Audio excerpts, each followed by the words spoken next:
नमस्कार, आप देख रहे हैं ग्रेट जंप वर्चुअल। मैं पंकज खजूरिया। जम्मू कश्मीर की बात करूं जहां पूरे भारतवर्ष के थे, उस समय जो है अनएम्प्लॉयमेंट एक ऐसा मुद्दा है जो चर्चा का विषय बना रहा है। और वर्तमान समय में अगर बात करें, नौजवान इस मुद्दे को जो है बड़े जोर शोर से बात करने की कोशिश करते हैं। वहीं मैं बात करूं अपोजिशन पार्टी की, तो वो भी इस मुद्दे को बड़े जोर शोर से हर एक प्लेटफॉर्म में उठाने की कोशिश करते हैं। आखिरकार कब अनएम्प्लॉयमेंट का जो मुद्दा है वो खत्म होगा? मेरे साथ आज बातचीत करने के लिए अनएम्प्लॉयमेंट के ऊपर जो है वो आम आदमी पार्टी के लीडर आज्ञा कौर जी हैं। क्या कुछ कहते हैं, क्यों अनएम्प्लॉयमेंट बढ़ रहा है और क्यों, जिस तरीके से आपने टाइटल में देखा ही होगा कि इन्होंने कहा कि सरकार जो है एम्प्लॉयमेंट को जनरेट करने में जो है विफल रही है। क्या कुछ पूरा इनका मुद्दा जानने की कोशिश करेंगे। मैम, क्या किस तरीके से आप देखते हैं कि अनएम्प्लॉयमेंट बढ़ता जा रहा है और आपका ये भी कहना है कि गवर्नमेंट जो है एम्प्लॉयमेंट को जनरेट करने में फेल हुई? पहले तो मैं आपका शुक्रिया अदा करूं कि आपके चैनल के माध्यम से हम जनता तक अपने विचार साझे कर रहे हैं।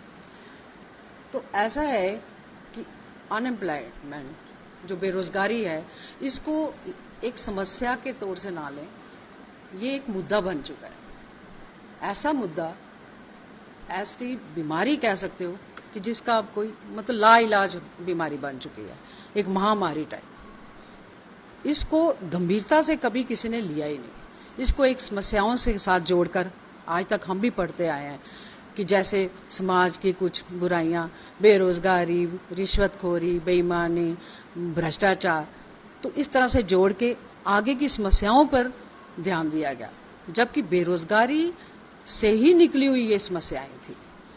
बेरोजगारी को मदर ऑफ ऑल डिजीजेस कह सकते हैं आप। और इन सरकारों ने, जो हमारी सियासी पार्टियां हैं, जो इन्होंने क्या किया कि एक करप्ट डॉक्टर की तरह इसको लिया, जिस तरह से वो मरीज का इलाज जो सही बीमारी होती है उस पे नहीं करता, उससे उठी हुई जो उनके सिम्टम्स पे काम करता है। उसे पता है कि अगर बीमारी को मैंने खत्म कर दिया तो ये वापस मेरे हाथ में तो आएगा नहीं, मेरी दुकान तो बंद हो जाएगी। इसलिए समस्याओं पे काम करते हैं, क्योंकि समस्याओं के छोटे मोटे हल निकाल लेते हैं लोग। लेकिन जो मुद्दा है, कभी आपने देखा कि इस पे भी किसी को चिल्लाते हुए चैनल्स पे कि बेरोजगारी क्यों बढ़ रही है?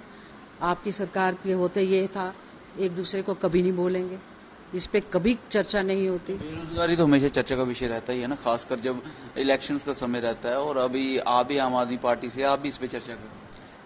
लेकिन विरोधी पक्ष करेगा, जो हमारी जो अपनी रिवायती, जो अपनी सियासी पार्टियां हैं, ये क्यों नहीं बोलती? ये एक दूसरे को क्यों नहीं? क्योंकि हमारी जम्मू कश्मीर की तो सबसे बड़ी बदकिस्मती रही है कि इन्होंने ये डिवाइड एंड रूल की पॉलिसी को जिंदा रखा।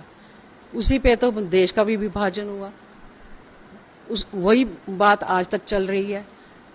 और जम्मू कश्मीर जो ऐसा मुल्क के रूप में उभर के आया था, जब भारत आजाद हुआ तो जम्मू कश्मीर एक फुल फ्लेज्ड, जिसका अपना प्रधानमंत्री हो, अपना संविधान हो, अपना फ्लैग हो, बताइए उसको किस तरह से गिराने की, उसकी गिरावट किस तरह से हुई? एक राज्य बना और आज एक यूटी में सिमट के रह गया। क्यों? ऐसी क्या वजह थी? क्योंकि जो मेन, पहले तो डिवाइड एंड रूल पॉलिसी को जिंदा रखा, हिंदू मुस्लिम के नाम धर्म की नीति चलाई। उसके बाद इन्होंने सोचा, जबकि हम लोग बटे हुए नहीं थे, हम भाईचारे से रह रहे हैं। ये तो पॉलिटिकल डिसीजन है ना, बात चल रही है अनएम्प्लॉयमेंट की, तो इस अनएम्प्लॉयमेंट से किस तरीके से आप इन सारी चीजों पे? वो इसलिए कि पहले धर्म की नीति पे इन्होंने बांट के रखा, धर्म की राजनीति चल रही है। उसके बाद सोचा कि ये लोग तो भाईचारे से रह रहे हैं भैया, फिर इन्होंने डिवाइड करने की कोशिश की, जम्मू को कश्मीर के खिलाफ, कश्मीर को जम्मू के खिलाफ। अब उससे ये हुआ कि इन्होंने देखा कि ये अगर धर्म की नीति पे आप ये हमारी बात तो समझ रहे हैं, आप क्या किया जाए कि बेरोजगारी को इन्होंने कायम रखा। क्योंकि बेरोजगारी का डायरेक्ट लिंक किसके साथ है? यूथ। तो जब यूथ टारगेट होगा, यूथ की वजह से आप बेबस हो जाए। आप कह रहे हैं कि जानबूझ के, यानी डेलिबरेटली बेरोजगारी को जो है वो पनाह दी गई है जम्मू कश्मीर में? बिल्कुल। वो क्यों? वो इसलिए क्योंकि इन्होंने, इनकी नीति, क्योंकि नीयत खराब है। अगर बेरोजगारी नहीं करेंगे, यूथ अगर अपने पांव पे खड़ा होगा, तो वो कैसे ये अपनी किस तरह से दुकान चलाएंगे? अगर आप वोट नहीं देते हैं, अगर आप रोजगार नहीं देते तो वोट कैसे मिलेंगे? वो कौन सी पार्टी चाहेगी कि उनको वोट ना मिले? तो आप जिस तरफ भी सरकार की तरफ कह रहे हैं, तो सरकार इस तरह की नीति क्यों लाएगी जिससे उनको जो वोट ना मिले? देखिए, सबसे पहले तो यही बात मैं कहूंगी कि जम्मू कश्मीर को अलग रखने का एक बैकवर्ड ही रखा, पिछड़े हुआ रखा। इनको आगे तो आने नहीं दिया, बाहर से किसी को नहीं आने देना, तो नेचुरली अपनी इस जम्मू कश्मीर की जनता को गुमराह बहुत किया गया। वो इस बेस से आप ये देखिए, सबसे पहले बेरोजगारी का बात, इन्होंने पॉलिसीज ही ऐसी रखी हैं। हमारा सीबीएसई देखिए किस ईयर में शुरू हुआ। हमारे जम्मू कश्मीर का नौजवान, मतलब उनका अगर जो भी अवेयरनेस उनको आई बाहर जाकर, सबसे पहले इन्होंने टैलेंट को वेस्ट किया। असली जो टैलेंट था उस पे ध्यान, उसको इग्नोर किया गया। उसको नौकरी जब नहीं मिलेगी तो वो क्या करेगा? फ्रस्ट्रेट तो होगा। ऐसा तो नहीं आम आदमी पार्टी बेरोजगारी बढ़ रही है और बेरोजगारी के मुद्दे को मद्देनजर रखते हुए वोट बैंक की जो है राजनीति खेल रही है? आप भी आम आदमी पार्टी अपोजिशन पार्टी से हैं, तो आप भी सोचते हैं कि अपोजिशन पार्टी के नाते होते इस पे बात करते हैं, वोट बैंक की राजनीति खेलते हैं? नहीं, बेरोजगारी का सबसे पहले तो मैं यही कहूंगी कि बेरोजगार ही, जब यूथ को टारगेट कर रहे हो आप, उसके टैलेंट को वेस्ट कर रहे हो। जो सही टैलेंटेड लोग हैं उनको आप विदेश भिजवा रहे हो, उनकी जगह उनको इग्नोर करके जिनको ला रहे हो। क्यों ला रहे हो? क्योंकि वहां से उन्हें कुछ हासिल हो रहा है। जो आज की सरकार ने तो ये भी एडमिट कर लिया कि जॉब्स वर सोल्ड, नौकरियां बेची जाती थी। कैसे? ये खुद एलजी साहब ने खुद बेची कैसे जाती? वही तो हम पूछ रहे हैं कि कौन खरीदार था और कौन बेचने वाला था। लेकिन उस पे क्या आपने चर्चा सुनी कभी? किसी ने कुछ नहीं बोला। उस पे चर्चा करके राजी ही नहीं है कि कौन, आफ्टर ऑल कौन था जो ये नौकरियां खरीदता था और कौन था बेचता था। घड़े मुर्दे उखाड़ने हो, इतिहास बदलने में ये मौजूदा सरकार बहुत आगे है। तो ये भी गड़े मुर्दे उखाड़िए कि आफ्टर ऑल कौन बेचता था और कौन खरीदता था। ये फेर बदल के काम छोड़िए। इतिहास बनाया जाता है, इतिहास को उसको कुरेदना नहीं चाहिए। तो ये किस काम पे लगे? उस बात पे नहीं है ये अपना कायम। लेकिन आज बेरोजगारी जब बढ़ गई, सबसे पहले ये जो समस्याएं निकली, कहाँ से निकली? सरकार तो कहती है बहुत ज्यादा इन्वेस्टमेंट लाए हैं, 56,000 करोड़ की इन्वेस्टमेंट कहीं ना कहीं सरकार कह रही है कि वो लेके आए हैं। अरे लाए हैं तो बहुत अच्छी बात है, प्रशंसनीय बात है, लेकिन क्या इम्प्लीमेंट है हुई है? कहीं ये भी जुमला बन के ना रह जाए, उस पे काम होना चाहिए। लेकिन जब आप बेरोजगार करोगे, सबसे पहले उस बेरोजगारी से पहली समस्या निकली बेईमान बना, बेईमानी। क्योंकि वो किस तरह से पैसा ला के, क्योंकि जेब गर्म करके उसको नौकरी मिल रही है। जब खुद कह रहे हैं कि बेच ही जा रही हैं, तो उसको बेईमान बना रहे हैं। बेईमान सरकार कहती है करप्शन फ्री कर रहे हैं हम, ट्रांसपेरेंट सिस्टम जो है जम्मू कश्मीर में पहले नहीं था, वो हम लेके आए। पर अब करने की कर रहे हैं ना, जबकि 75 साल से ये जो बीमारी इतनी बड़ी, ये जो बिल्डिंग इन्होंने खड़ी की थी, वो अब कोलैप्स हो गए। तो यही तो जम्मू कश्मीर की जनता का है, यही तो अफसोस है कि मुद्दत हो गई। अब तो कोई शख्स ऐसा मिले जो बाहर से दिखता हो, वो अंदर से वैसा मिले। इसीलिए किसको देख रहे हो? इसी उम्मीद से कि शायद, क्योंकि ऑप्शन कोई नहीं था।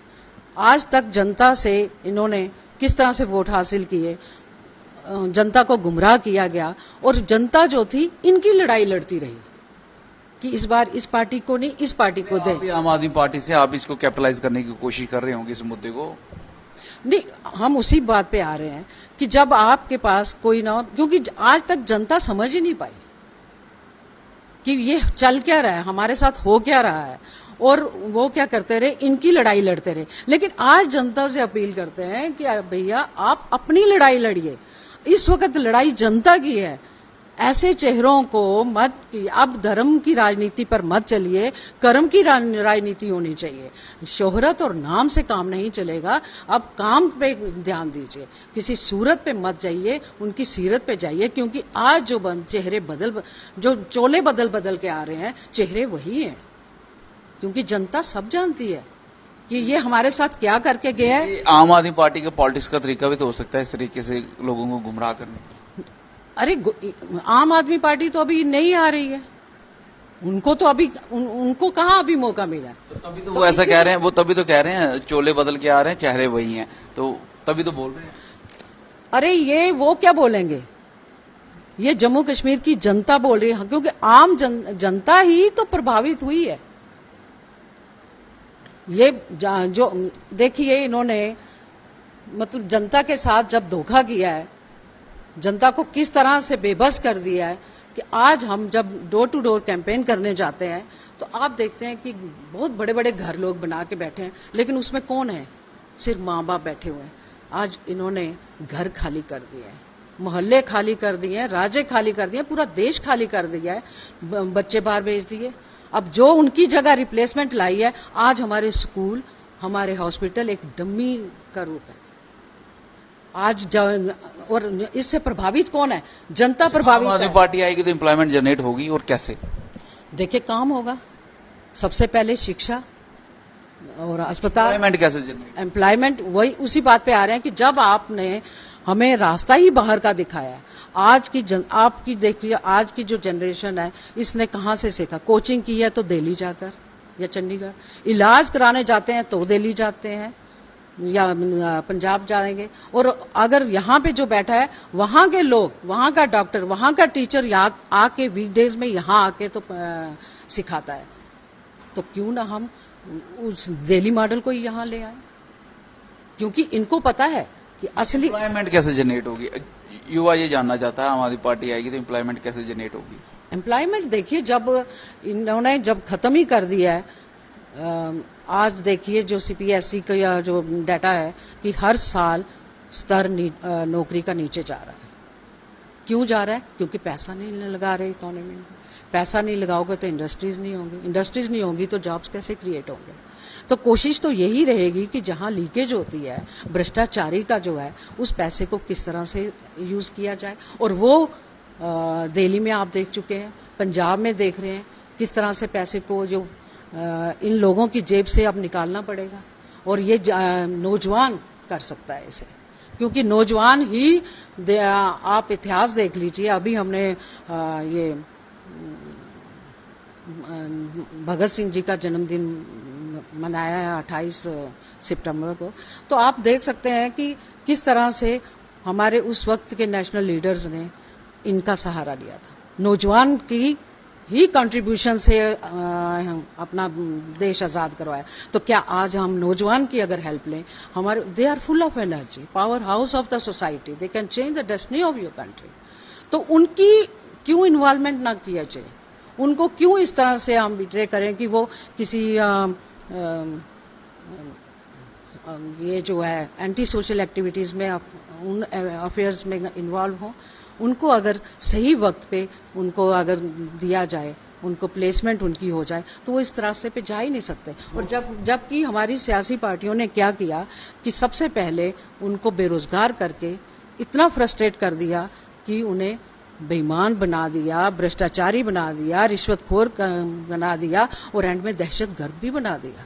ये कह के नहीं, वो क्यों, अगर कोई नौजवान पढ़ा लिखा है वो क्यों दहशतगर्द बनेगा? वो तो अपनी सोच से बनेगा। दहशतगर्द बनता है तो भ्रष्टाचार बनेगा तो अपनी सोच से बनेगा। वो क्यों इस तरीके से बनेगा?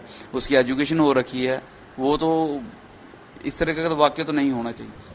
आप किस एजुकेशन की बात कर रहे हैं? जब आज जिस तरह से नौकरियां खत्म हो रही हैं, खत्म हो गई, दहशतगर्द हो जाए। सुनिए, पीएन और ये सफाई कर्मचारी के लिए ग्रेजुएट, पोस्ट ग्रेजुएट, पीएचडीज लोग अप्लाई कर रहे हैं, तो we are wasting our precious talent on blue collar job. तो आप क्या सोचते हो कि वो पहले तो नौकरी नहीं है, तो जब घर से प्रेशर है, उसको अपना आने वाला भविष्य कुछ नहीं दिख रहा, अंधकार में है, तो वो क्या करेगा? सभी के पास इतनी हिम्मत नहीं होती, या तो सुसाइड की तरफ जाएंगे, सुसाइड करेंगे, या कुछ ना कुछ तो उन्हें करना है, या तो ये छोड़ेंगे। ये तो फिलोसफिकल बातें हैं, लेकिन कहीं ना कहीं आम आदमी पार्टी यहाँ पे अभी नौजवानों का जो मुद्दा है उसको इलेक्शन का मुद्दा बनाने की कोशिश कर रहे हैं। और दिल्ली में जिस प्रकार से इनकी सरकार चली है और पंजाब में भी चली है, तो अभी उस ट्रेंड को जो है जम्मू कश्मीर में लाने की कोशिश की जा रही है आम आदमी पार्टी के लीडरों द्वारा। ये बात सत्य है कि अनएम्प्लॉयमेंट है और अनएम्प्लॉयमेंट के मुद्दे के ऊपर ही जो बात की जा रही है, और युवा जो है वो फुल ऑफ एनर्जी हैं और यूथ इज़ द लीडर और फ्यूचर ऑफ द कंट्री माना जाता है, और उनको एम्प्लॉयमेंट जनरेट करने के लिए जो है प्लेटफॉर्म होना चाहिए, एम्प्लॉयमेंट होनी चाहिए। और शायद यही एक वजह है कि ये कहीं ना कहीं वीक पॉइंट भी है, और इस वीक पॉइंट के ऊपर जो है आम आदमी पार्टी अभी पूरे तरीके से अपना खेल खेलने को जो है तैयार बैठी हुई है और अनएम्प्लॉयमेंट के मुद्दे को बड़े जोर शोर से रखने की कोशिश कर रही है। आखिरकार कब ये एम्प्लॉयमेंट जनरेट होगी? हालांकि सरकार की बात करूं तो सरकार का ये कहना है कि वह, चाहे वो स्टार्टअप्स की बात हो या इन्वेस्टमेंट की बात हो, खासूसन तौर पे जम्मू कश्मीर में वो सरकार पूरे तरीके से कर रही है, और लगभग 1 साल के भीतर जो है वो 56,000 करोड़ की इन्वेस्टमेंट, जिसमें फॉरेन इन्वेस्टमेंट भी है, वो जम्मू कश्मीर में आई है। और अब की बार जो है वो जम्मू कश्मीर में अगर एग्रीकल्चर सेक्टर सबसे आगे है तो उसके साथ साथ टूरिज्म सेक्टर भी जो है वो अब की बार अव्वल है, और 1947 के बाद पहली मर्तबा इतने ज़्यादा जो है वो टूरिस्ट जम्मू कश्मीर में आए हैं, तो सर्विस सेक्टर भी जो है वो आगे बढ़ रहा है। लेकिन फिर भी कहीं ना कहीं जिस प्रकार से अभी आपने देखा कि बड़े सारे एग्ज़ाम हुए हैं, जिसमें Jammu Kashmir police sub inspector का एग्ज़ाम है, फाइनेंस अकाउंट असिस्टेंट का एग्ज़ाम है, SI के एग्ज़ाम में जो जिस प्रकार से करप्शन पाई गई है, तो अपोजिशन पार्टी को कहीं ना कहीं इसके ऊपर जो है वो अपोजिशन पार्टी को कहीं ना कहीं इसके ऊपर जो है अटैक करने का जो है वो मौका मिल गया है। और ये देखने वाला वक्त रहेगा कब ये सारी चीज़ें खत्म होंगी, और अगर आम आदमी पार्टी आती है तो किस तरीके से वो एम्प्लॉयमेंट जनरेट करेगी। जिस बात पे बड़े जोर शोर से बात रखी जा रही है, क्या वो सत्य में उस बात को पूरा करेंगे? क्योंकि इनकी जो सरकार है दिल्ली और पंजाब में है, और वहाँ की अनएम्प्लॉयमेंट रेट भी जो है वो काफ़ी अच्छा है बाकी देश के बनस्पत भी। हालांकि जम्मू कश्मीर में तो काफ़ी बेहतर है अनएम्प्लॉयमेंट रेट, यानी कि एम्प्लॉयमेंट बहुत कम है। लेकिन किस तरीके से इस बात को आगे रखते हैं वो देखने वाला वक्त रहेगा। अनएम्प्लॉयमेंट अगर आपको लगता है कि एक मुद्दा है और आप भी जूझ रहे हैं, तो क्या वजह है और क्या सोल्यूशन है वो ज़रूर बताइएगा कमेंट करके, और उस वीडियो को लाइक और शेयर करना ना भूलिएगा। अगली अपडेट के लिए जुड़ रहे हैं गर्जम वर्चुअल के साथ, कैमन काका के साथ मैं पंकज खजूरिया। जय हिंद।